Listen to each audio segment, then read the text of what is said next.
আবারও বিতর্কে জড়ালেন বলিউড বাদশাহ শাহরুখ খানের বড় ছেলে আরিয়ান খান। সম্প্রতি প্রথম নির্মাণ bats of Bollywood web series দিয়ে বি টাউনে বেশ সাড়া ফেলেছিলেন আরিয়ান খান, কিন্তু এরই মাঝে বেঙ্গালুরুতে এক অনুষ্ঠানে গিয়ে ফের বিতর্কে জড়ান এই তরুণ নির্মাতা, যার ভিডিও এরই মধ্যে ভাইরাল নেট দুনিয়ায়। ভারতীয় গণমাধ্যম সূত্রে জানা যায়, গত 28 নভেম্বর একটি ব্যক্তিগত অনুষ্ঠানে বেঙ্গালুরু গিয়েছিলেন তিনি। সেখানেই অশোকনগর এলাকায় একটি পাবে দুই বন্ধুর সঙ্গে দেখা যায় আরিয়ানকে। অভিযোগ, বন্ধুদের সঙ্গে আনন্দের মাঝে জনসমক্ষে নিজের মাধ্যমা আঙ্গুল দেখিয়ে অশালীন ইঙ্গিত করে বসেন আরিয়ান, আর মুহূর্তেই সেই ভিডিও ছড়িয়ে পড়ে সর্বত্র। আর শাহরুখ পুত্রকে ওই ভঙ্গিমায় দেখে বিরক্ত দর্শকের একাংশ।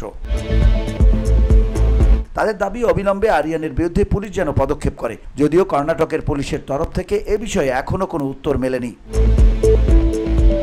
উল্লেখ্য, 2021 সালের মাদক কাণ্ডের পরে বেশ কিছুদিন প্রকাশ্যে দেখা যায়নি আরিয়ান, শাহরুখ সহ গোটা খান পরিবারকে। সে সময় এই প্রসঙ্গে শাহরুখ এক সাক্ষাৎকারে বলেছিলেন, গত 4-5 বছরের যাত্রাটা আমাদের পরিবারের জন্য বেশ রুক্ষ ছিল।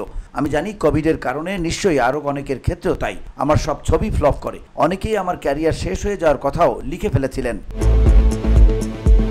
তবে 1 বছরে পরিস্থিতি অনেকটাই বদলেছে, কিন্তু এই বিতর্কের জল কতদূর গড়ায় সেটাই এখন দেখার পালা।